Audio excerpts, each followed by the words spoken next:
जय श्री कृष्णा। राधे राधे मेरे प्यारे भक्त जनों। आज आप सुनेंगे शनि अमावस्या की संपूर्ण व्रत कथा। महापुण्य फल देने वाली शनि अमावस्या का व्रत कथा है।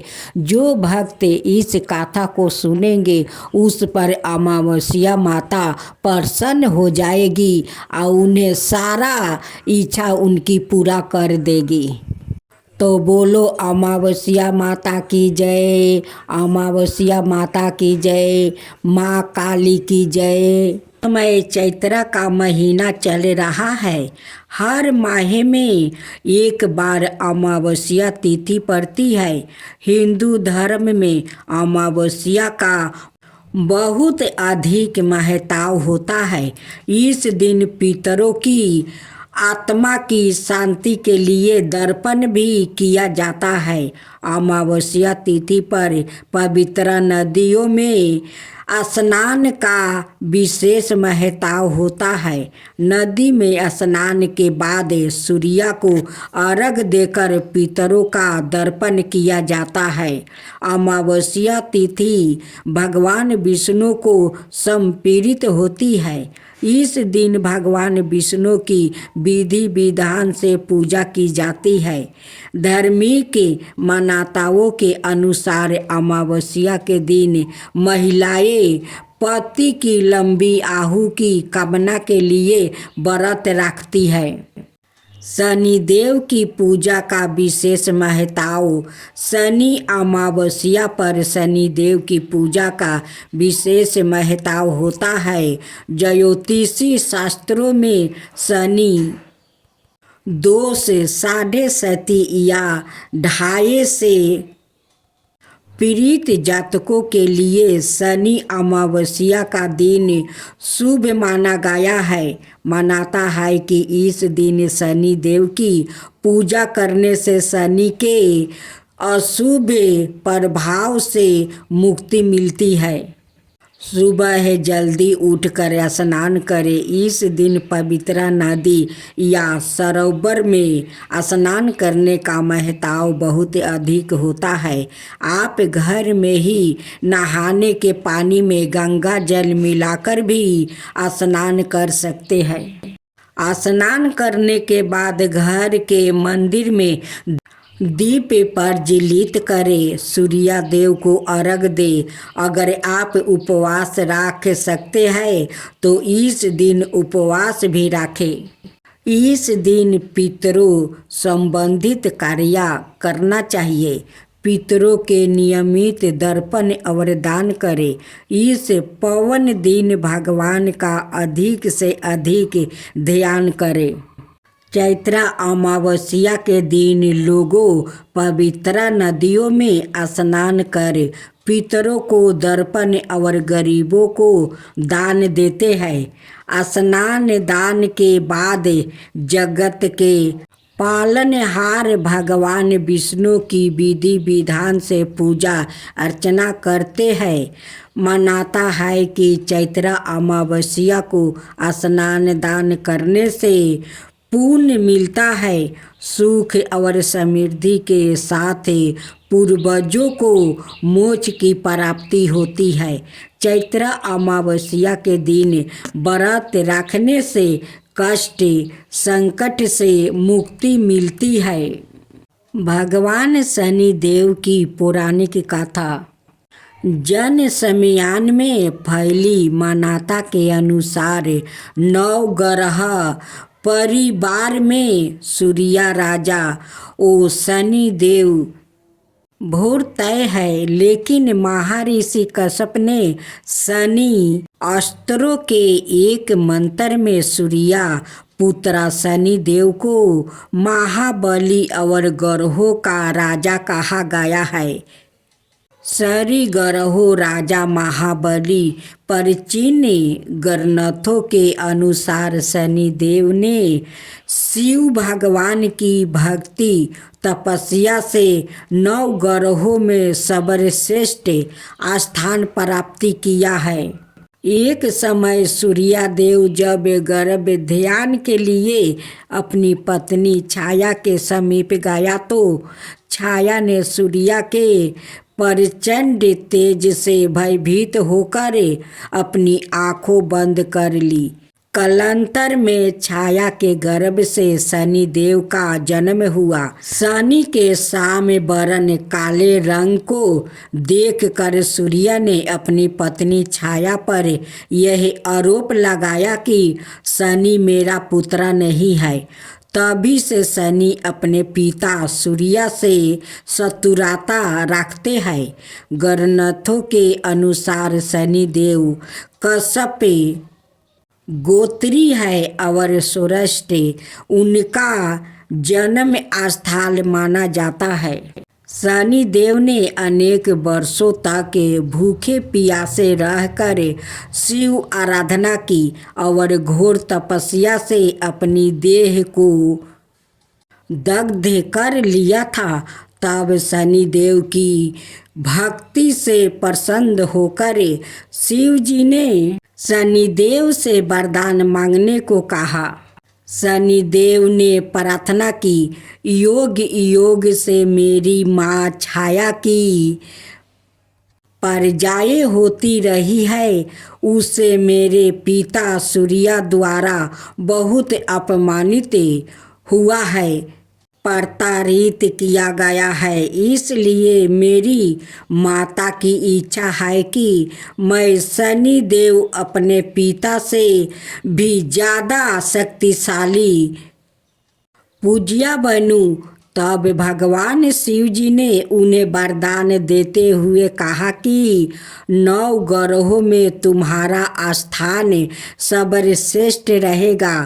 तुम पृथ्वी लोक के न्यायाधीश ओ दंडाधिकारी रहोगे।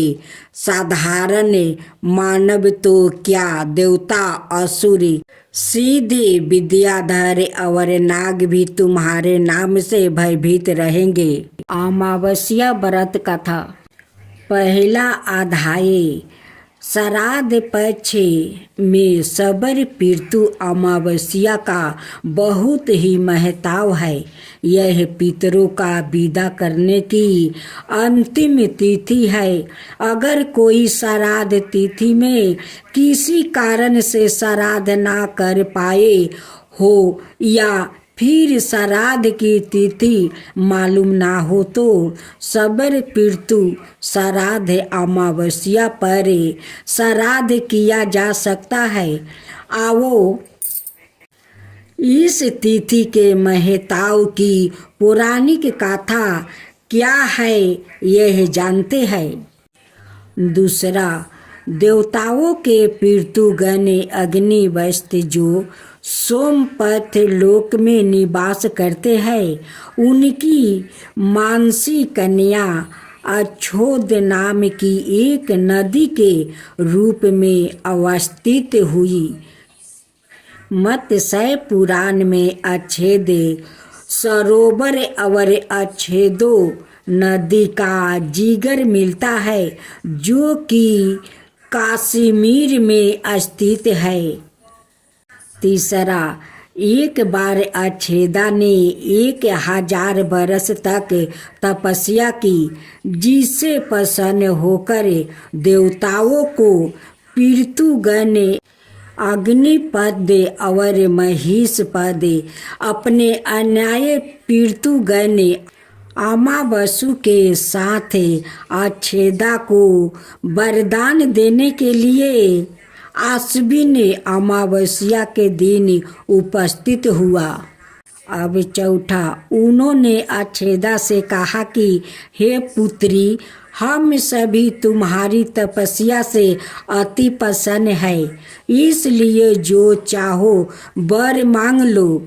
लेकिन अछोदा ने अपने पितरों की तरफ ध्यान नहीं दिया और वो अति तेजस्वी पितृ अमावसु को अपलोक निहारती रही।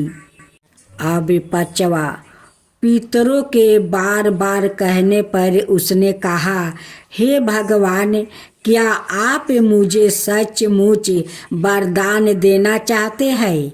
इस पर तेजस्वी पीतू अमावस्या ने कहा, हे अछूता, वरदान पर तुम्हारा अधिकार सिद्ध है, इसलिए निसंकोच होकर कहो। अछूता ने कहा, भगवान, यदि आप मुझे वरदान देना ही चाहते हैं तो मैं तत्क्षण आपके साथ रमन कर आनंद लेना चाहती हूँ। अब 6वां अध्याय। अछूता के इस तरह कह जाने पर सभी पीतू क्रोधित हो गए। उन्होंने अछूता को श्राप दिया कि वो पीतू लोक से पतित होकर पृथ्वी लोक पर जाएगी। पितरों के इस तरह श्राप दिए जाने पर अछूता पितरों के पैरों में गिर कर रोने लगी। इस पर पितरों को दया आ गई। उन्होंने कहा कि अछूता, तुम पतित योनि में श्राप मिलने के कारण मत्स्य कन्या के रूप में जन्म लोगी। अब 7वां अध्याय। पितरों ने आगे कहा कि भगवान ब्रह्मा के वंश महिषी पराशर तुम्हें पति के रूप में प्राप्ति होगा। तुम्हारे गर्भ से भगवान व्यास जन्म लेंगे। उसके उपरांत भी अनाय दिव्या वंशों में जन्म लेते हुए तुम श्राप से मुक्ति होकर पुण्य पीतु लोक में वापस आ जाओगी। पितरों के इस तरह कहे जाने पर अछूता शांत हुई। अब 8वां। अमावस्या के ब्रह्मचर्य और धैर्य की सभी पितरों ने सराहना की और वरदान दिया कि यह अमावस्या की तिथि अमावस्या के नाम से जानी जाएगी। जो प्राणी किसी भी दिन श्राद्ध ना कर पाए वो केवल अमावस्या के दिन श्राद्ध दर्पण करके सभी बीते 14 दिनों का पुण्य प्राप्ति करते हुए अपने पितरों का दीर्पित कर सकते हैं। तभी से प्रत्येक माह की अमावस्या तिथि को सर्वाधिक महत्व दिया जाता है और यह तिथि सबर पीतु श्राद्ध के रूप में भी मनाई जाती है। अब 9वां अध्याय। उसी पाप के प्रायश्चित हेतु कालांतर में यही अछूता महिष पराशर की पत्नी और वेद व्यास की माता सत्यवती बनी थी। सत्य पश्चात समुद्र के वंशभूत शांतनु की पत्नी हुई और 2 पुत्रा चित्रागद्य और पवित्रा बिरिया को जन्म दिया था। इन्हीं के नाम से कलियुग में अष्ट का श्राद्ध मनाया जाता है। अब 10वां अध्याय। संबंधित जानकारी। सबर पीतु अमावस्या पिंड दान और दर्पण का अर्थ नियम एवं प्रकार। सबर पीतु अमावस्या इस दिन इन 8 धार्मिक पाठ से मिलेगा। पीतु के आशीष श्राद्ध या सबर पीतु अमावस्या को खिलाया जाता है। इन 6 को भोजन सबर पीतु अमावस्या पर ब्राह्मण गरीब चींटी गाय कुत्ता कौआ और अग्नि के लिए निकाले जाते हैं।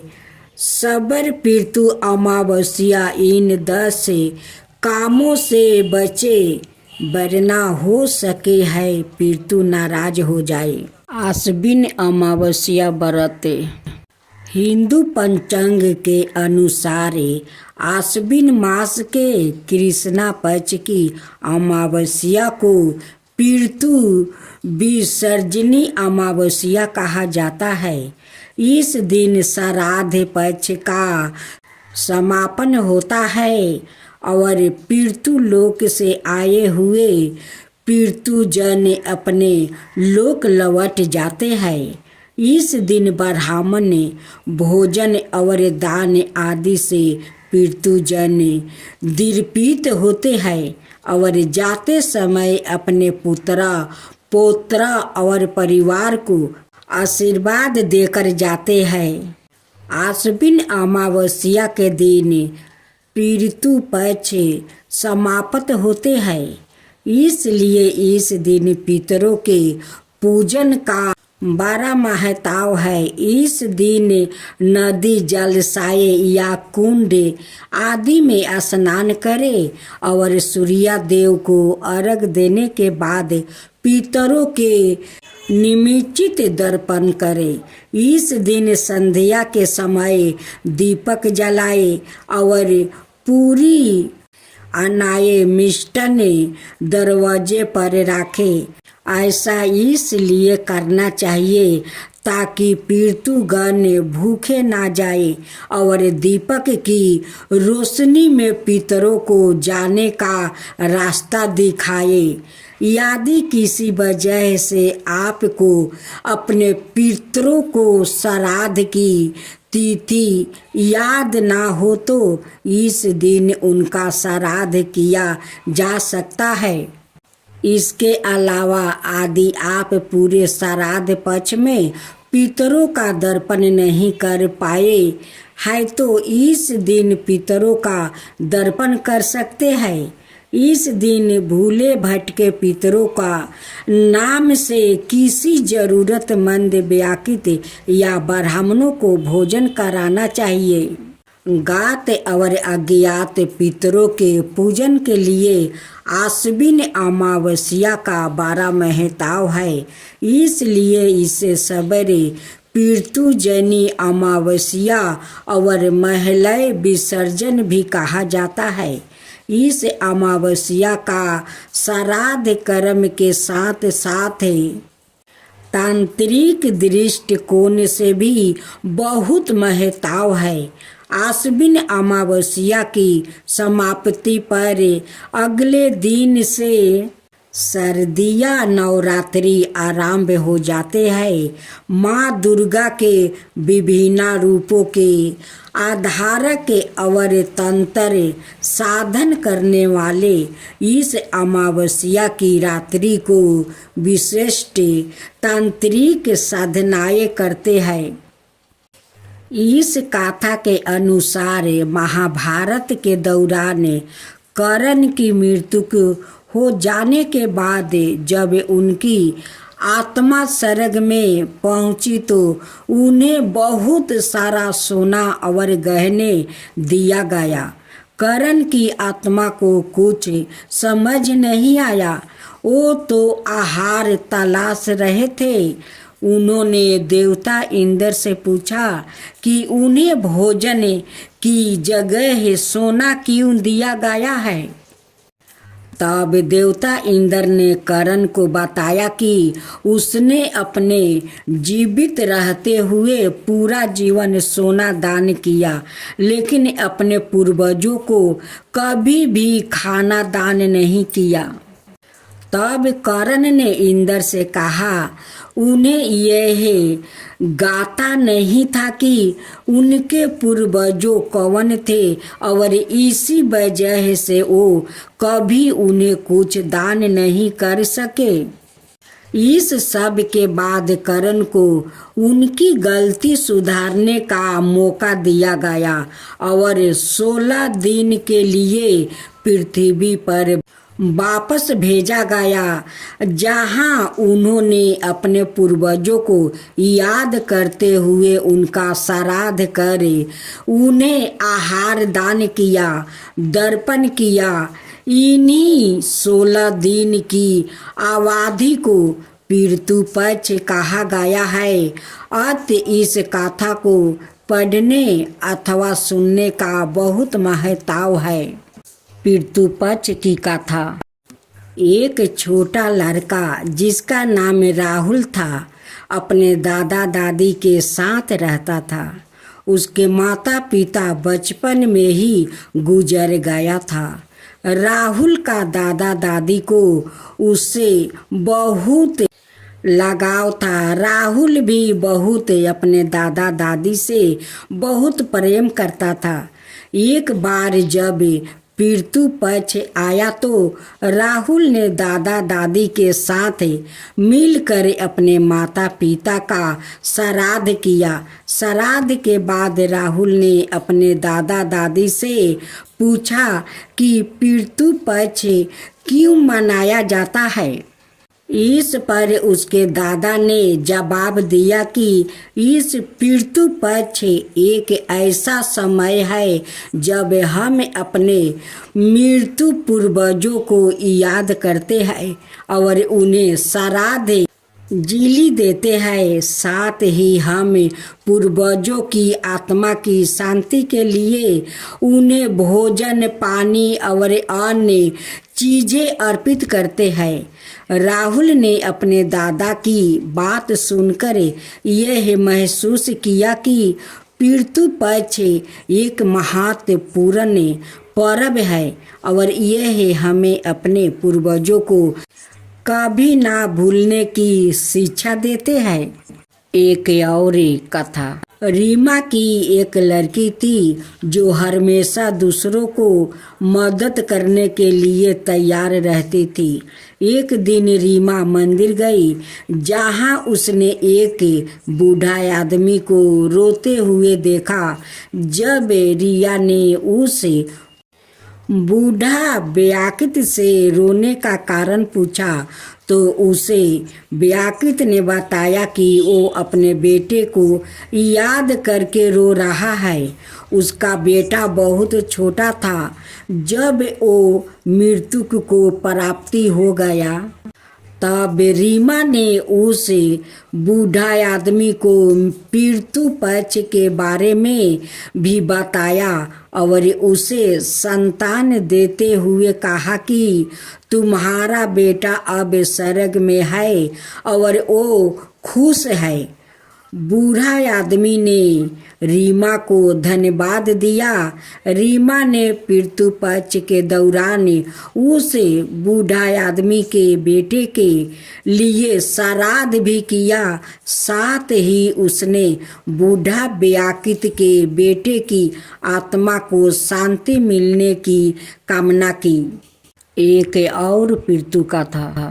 एक बार एक राघव नाम का एक लड़का जो बहुत मेहनती था, वो हमेशा अपने लक्ष्यों की प्राप्ति के लिए कड़ी मेहनत करता था। एक दिन राघव के सपने में एक बुजुर्ग आदमी आया जो उसे कह रहा था कि वो उसका पूर्वजो है। बूढ़ा व्याकृत ने सपने में राघव से यही भी कहा कि वो उसकी कड़ी मेहनत से बहुत ही प्रसन्न है। उस बुजुर्गों आदमी ने राघव को सलाह दी कि पितृ पक्ष के दौरान उसे अपने पूर्वजों को श्राद्ध जीली देनी चाहिए। राघव ने ऐसा ही किया और पितृ पक्ष के दौरान अपने पूर्वजों का श्राद्ध कर्म किया।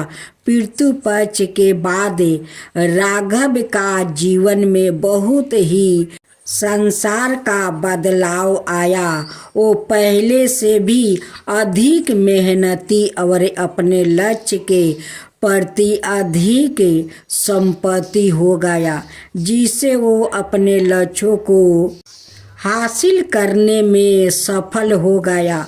तब राघव को समझ आया कि पितृ पक्ष एक ऐसी अवधि है जिसे दौरान हम अपने पूर्वजों की आशीर्वाद प्राप्ति कर सकते हैं और अपने जीवन में सफल बना सकते हैं।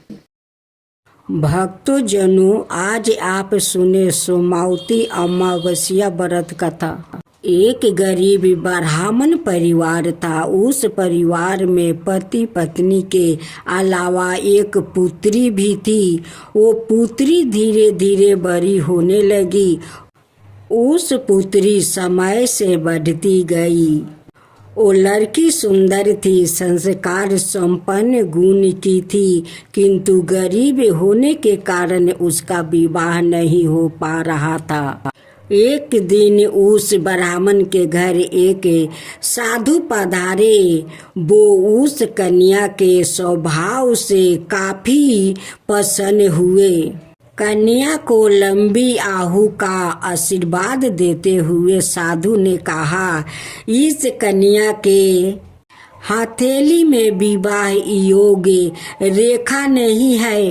तब ब्राह्मण ने चंपित ने साधु से उपाय पूछा कि कन्या ऐसा क्या करे कि उसके हाथ में विवाह योग बने। साधु ने कुछ देर विचार करने के बाद अपनी अंतर्दृष्टि से ध्यान करके बताया कि कुछ दूरी पर एक गांव में सोना नाम की धोबिन जाति की एक महिला है। वो बेटे और बहू के साथ रहती है, जो बहुत ही आचार विचार वाली, संस्कार संपन्न था, पति परायण है। ये कन्या उसकी सेवा करे और वो महिला इसकी शादी में अपने मांग का सिंदूर लगा देती है। उसके बाद इस कन्या का विवाह योग तो इस कन्या का विधवा मिट सकता है। साधु ने यह भी बताया कि वो महिला कहीं आती जाती नहीं है। यह बात सुनकर ब्राह्मणी ने अपनी बेटी से धोबिन की सेवा करने की बात ही बताई। अगले दिन कन्या प्रात काल ही उठ कर सोना धोबिन के घर जाकर साफ सफैया और अनाये सारे कार्य करके अपने घर वापस आ जाती। एक दिन सोना धोबिन अपनी बहू से पूछती है कि तुम तो सुबह उठ कर सारे काम कर लेती हो और पता भी नहीं चलता। बहू ने कहा, माँ जी, मैंने तो सोचा कि आप ही सुबह उठकर सारे काम खुद ही खत्म कर लेती हो। मैं तो देर से उठती हूँ। इस पर दोनों सास बहू निगरानी करने लगी कि कौन है जो सुबह ही घर का सारा काम करके चला जाता है। कई दिनों के बाद धोबिन ने देखा कि एक कन्या उधर घर में आती है और सारे काम करने के बाद चली जाती है। जब वो जाने लगी तो सोना धोबिन उसके पैरों पर गिर पड़ी, पूछने लगी कि आप कौन है और इस तरह छुप कर मेरे घर की काम क्यों करती हो। तब कन्या ने साधु द्वार कही गई सारी बात बताई। सोना धोबिन पति परायण थी, उसमें तेज था, वो तैयार हो गई। सोना धोबिन का पति का थोड़ा अवस्था खराब था। उसने अपनी बहू से अपने लौटने आने तक घर पर ही रहने को कहा। सोना धोबिन ने जैसे ही अपने मांग का सिंदूर उस कन्या की मांग में लगाया, उसका पति मर गया। उसे इस बात का पता चल गया। वो घर से निर्जल ही चली थी, यह सोच कर कि रास्ते में कहीं पीपल का पेड़ मिलेगा तो उसे भौंरी देकर और उसकी परिक्रमा करके ही जल ग्रहण करेगी। उस दिन सोमवती अमावस्या थी। ब्राह्मण के घर मिले पुए पकवान की जगह उसे ईंट के टुकड़ों से 108 बार भौंरी देकर 108 बार पीपल के पेड़ की परिक्रमा की और उसके बाद जल ग्रहण किया। ऐसे करते ही उसके पति के मुर्दा शरीर में वापस जाने आ गई। धोबिन सोना का पति वापस जीवित हो उठा अमावस्या माता की जय हो, अमावस्या माता की जय हो। एक ब्राह्मण और एक ब्राह्मणी थी। वो दोनों भगवान के भक्त थे। घर में सब कुछ था, पर उनका कोई संतान नहीं होने से वो अति दुखी रहते थे। एक दिन अपनी स्त्री से वन में तपस्या करने जाने के लिए कहा और भगवान पर भरोसा करके वन में चला गया। जंगल में जाकर तप करने लगा। बहुत बरस बीत गए। उसको वैरागी हुआ कि अब अपना जीवन समाप्त कर दूंगा। इस प्रकार सोचकर वो पेड़ की डालिया पर फांसी का फंदा लगाकर मरने को तैयार हो गया। तब जाके सुख अमावस्या प्रकट होकर बोली, देख ब्राह्मण, तुम्हारे 7 जन्म तो कोई संतान नहीं लिखी है, किंतु मैं तुम्हें 2 कन्या का वरदान देती हूँ। एक का नाम है अमावस्या, दूसरी का नाम है पूनम। राख देना। तेरी स्त्री को कहना कि सुख अमावस्या का व्रत यह उपवास करे। अमावस्या के दिन 1 कटोरी चावल भर कर उस पर दक्षिणा रख कर किसी मंदिर में रख देना। ऐसा 1 साल तक करना। 1 कटोरी चावल सहित दान करते रहना। ब्राह्मण घर आया, अपनी स्त्री को बताया और अमावस्या के दिन ब्राह्मणी ने व्रत रखा। कुछ दिन बाद उसके 2 कन्या हुई। तब उसने एक का नाम अमावस्या और दूसरी का नाम पूर्णिमा रखा। धीरे धीरे बड़ी होने पर उनका विवाह किया। बड़ी बहन अमावस्या धार्मिक थी, जबकि छोटी बहन पूर्णिमा भगवान का बिल्कुल ही नहीं मानती थी। बड़ी के घर में तो सुख समृद्धि का भंडार भरे पूरे थे, पर छोटी बहन पूर्णिमा के दुख का पार नहीं था। जब बड़ी बहन अमावस्या को छोटी के बारे में सब मालूम हुआ कि उसकी बहन दुखी है, तब अमावस्या गाड़ी भर कर सामान लेकर गई और छोटी बहन को कहा, बहन पूनम, सुख अमावस्या का व्रत तू भी करे, जिसे तुम्हारा घर में सुख समृद्धि का भंडार भरेगा। 1 साल तक चावल का कटोरा भर कर दक्षिणा दान करना।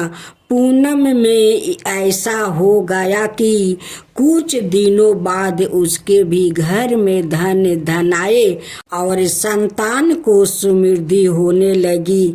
इस प्रकार जो भी सुख अमावस्या का व्रत आदि विधि पूर्वक करेगा, उसके घर में सुख समृद्धि का भंडार माँ सुख अमावस्या पूर्ण करेगी।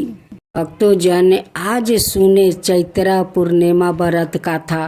चैत्रा माह की पूर्णिमा को शास्त्रों में समृद्धि के महत्व पूर्ण माना गया है, इसलिए क्योंकि यह हिंदू वर्ष की पहली पूर्णिमा तिथि कहलाती है। चैत्रा पूर्णिमा का दिन मन लक्ष्मी की पूजा का विधान है। ऐसा माना जाता है कि पूर्णिमा तिथि पर माँ लक्ष्मी धरती पर बर्मन करती है और भक्तों पर अपनी कृपा बरसाती है। ऐसे में इस दिन माँ लक्ष्मी की पूजा के साथ साथ कुछ कार्यों पर विशेष ध्यान देना चाहिए। असल में शास्त्रों में बताया गया है कि चैत्रा माह की पूर्णिमा के दिन कौन से काम करना चाहिए और कौन से कामों को करने से बचना चाहिए। अब हम सुनते हैं चैत्रा पूर्णिमा व्रत कथा। पौराणिक कथा के अनुसार नर्मदा नदी के तट पर सुव्रत नाम का एक विद्वान ब्राह्मण रहता था। वो बहुत लालची थे। उसका उद्देश्य था कि किसी भी तरह से पैसा कमाना था और ऐसा करने से वो समय से पहले बूढ़ा देखने लगा और उसे तरह तरह की बीमारियां होने लगी। इस दौरान उन्हें एहसास हुआ कि उन्होंने अपनी पूरी जिंदगी पैसे कमाने में लगा दिया और सोचने लगा कि अब जिंदगी कैसे बचेगी। इस दौरान उन्होंने चैत्र पूर्णिमा पर स्नान का महत्व बताने वाला एक श्लोक याद आ गया और उन्होंने नर्मदा नदी में डुबकी लगाई। लगभग 9 दिनों तक स्नान करने के बाद विद्वान ब्राह्मण का स्वास्थ्य बिगड़ गया और मृत्यु का समय आ गया। ब्राह्मण सोच रहा था कि उसने अपने जीवन में कोई भी अच्छा कर्म नहीं करने के लिए नरक में कष्ट उठाना पड़ेगा। लेकिन सच तो यह था कि चैत्र पूर्णिमा में स्नान करने से उन्होंने मोक्ष की प्राप्ति हुई थी। माँ लक्ष्मी को खीर बेहद पसंद है। चैत्र पूर्णिमा का दिन उन्होंने खीर या सफ़ेद मिठाई का भोग लगाने से उनकी कृपा प्राप्ति होती है। साथ ही जीवन की सभी परेशानियां भी दूर हो जाती है।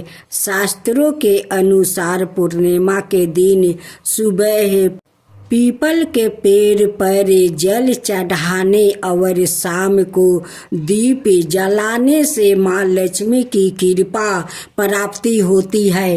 भक्तजनों, आज आप सुने अमावस्या व्रत कथा। एक बूढ़ी का दुख भरी कहानी है। जो भक्त इस अमावस्या व्रत सुनेंगे उस पर अमावस्या माता जरूर प्रसन्न होगी। इस अमावस्या व्रत को जरूर सुनिए। एक ब्राह्मणी थी। उनकी एक ही बेटा और बहू थी। ब्राह्मणी सोचने लगी कि मेरा बेटा बहू अपना माँ को तो कभी नहीं छोड़ेगा। बहू है तो मेरी लक्ष्मीनिया हमें तो बहुत सेवा करेगी। यही सोच करे उस ब्राह्मणी ने अपना बहू और बेटा से बहुत प्यार करती थी। उस बुढ़िया का परंपरा था कि हर अमावस्या का वो व्रत करती थी। काली माँ का मंदिर जाकर वो पूजा करती थी। एक कबूतर काली माँ को बलि देती थी। उनकी वो परंपरा था। लेकिन उनकी बहू को ये सब पसंद नहीं था। वो हमेशा कहती है कि सासू माँ आप हर अमावस्या को व्रत करती हो, एक कबूतर माँ काली को बलि देती हो। माँ काली का पूजा मुझे पसंद नहीं है। तुम नहीं जानती हो कि माँ काली एक खून चूसने वाली माता है और तुम उन्हीं को पूजा करती हो। हमें अच्छा नहीं लगता है। तुम उससे पूजा मत करो। हर अमावस्या के तुम पूजा करती हो, मुझे अच्छा नहीं लगता है। जब उनकी सासू माँ अपनी बहू को बात नहीं मानी तो बहू को बहुत गुस्सा आ गई। एक दिन वो लकड़ी से खाना बना रही थी या उनकी सासू माँ बैठ रही थी। उसी समय एक जलते हुए लकड़ी ले आती है और अपना सासू माँ के पीठ में लगाकर जला देती है। जब ब्राह्मणी का बेटा आकर अपना माँ को पीठ पर जले हुए देखते हैं, कहते हैं कि माँ तुम्हारा पीठ कैसे जल गया। बहू कहती है कि उन्हान के बाहर थोड़ा आग था, उसी आग पर गिर गई थी, इसलिए उनकी पीठ जल गया। ब्राह्मणी का बेटा पत्नी को झूठे बातों को मान लिया और बोला कि माँ तुम यहाँ उन्हान के पास मत आना, देखो गिर कर तुम अपना क्या हालत बना ली हो। तब बूढ़ी माँ समझ गई कि मेरे बेटा बहू मुझसे प्यार नहीं करता है। ब्राह्मणी बिना बेटा के जनाए घर से निकल जाती है। माँ काली देखती है कि इस ब्राह्मणी को बहुत तकलीफ है, वो मेरी पूजा करती है, उसलिए इनकी बेटा बहू इनसे प्यार नहीं करते हैं। उसी दुखी के कारण इस बूढ़ी माँ घर छोड़कर निकल गई है। माँ काली साक्षात बूढ़ी माँ के सामने जाकर प्रकट हो जाती है। कहती है कि माता मेरे कारण आपको घर छोड़ना पड़ा है, ठीक है कोई बात नहीं है, आप चलो मैं आपको रहने के लिए जगह देती हूँ। उस झोपड़ी में ले जाती है और माँ काली उन्हें खाने पीने के लिए सब कुछ देती है। उस ब्राह्मणी झोपड़ी में रहकर भी अमावस्या का व्रत नहीं छोड़ी और नहीं काली माँ का पूजा छोड़ी। एक दिन ब्राह्मणी अपना दरवाजे पर बैठी हुई थी। अचानक एक जंगल से शेर आता है और कहता है कि आज तो मुझे बहुत जोर का भूख लगा है, मेरे लिए तो भोजन मिल गया, इस बुढ़िया को खाकर अपना पेट भर लूँगा। ब्राह्मणी इधर उधर भागने लगी, सभी गांव वालों को बुलाने लगी कि मुझे बचाओ मुझे बचाओ, लेकिन घर से कोई नहीं निकला।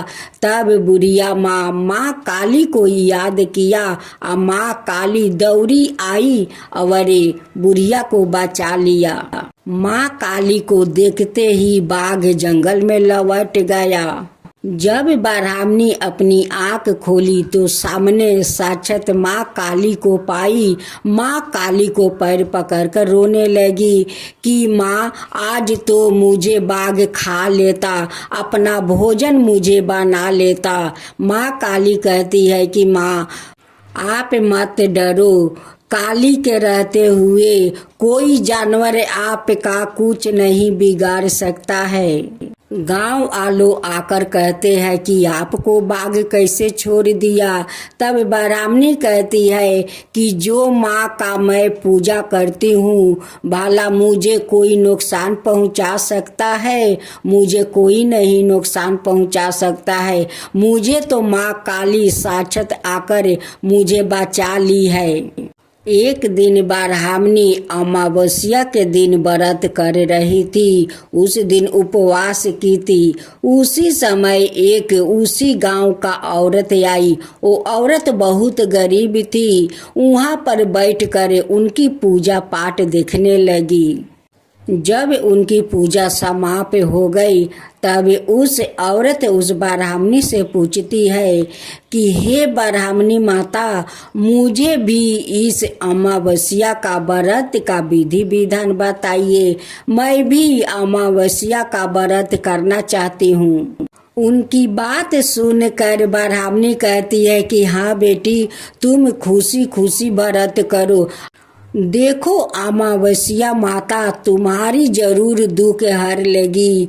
देखो आज ये जो हमारा घर द्वार बाग बगीचा देख रही हो, ये सब अमावस्या माता की कृपा है। उन्हीं का कृपा से ये सब कुछ हुआ है। मेरा बेटा पतोह तो मुझे आज तक खोजने नहीं आया कि मेरी माँ मर गई या जिंदा है, आज तक खोजने नहीं आया। मैं तो यही सोचती रही कि मेरे बेटा बहू मुझसे बहुत सारा प्यार करेंगे, मुझे बहुत सेवा जतन करेंगे, लेकिन नहीं, मेरी बहू तो एक दिन लकड़ी जलते हुए उठाकर मेरी पीठ पर मार देती है। मेरा पीठ जल गया। उस दिन समझ गया कि मेरा बेटा बहू मुझसे प्यार नहीं करते हैं, उसलिए मैं घर छोड़कर चली आई। उसी दिन रास्ते में माँ काली मुझे दर्शन दिया। आज उन्हीं का कृपा से ये सब कुछ हुआ है। ब्राह्मणी उस औरत को सारे विधि विधान नियम बताती है। उस औरत अपना घर जाकर अमावस्या का दिन श्रद्धा पूर्वक वो भी व्रत पूजा करने लगी। उस औरत को श्रद्धा भक्ति देखकर अमावस्या माता उन पर प्रसन्न हो गई। उन्हें भी धन धन कर दिया, उन्हें भी दुख दूर कर दिया। अब तो उस औरत अमावस्या व्रत करने के परंपरा बना लिया। तब से उस गांव वालों अमावस्या माता को व्रत करने लगा। अमावस्या माता की जय हो, अमावस्या माता की जय हो। भक्तों जन आज सुने चैत्र पूर्णिमा व्रत कथा।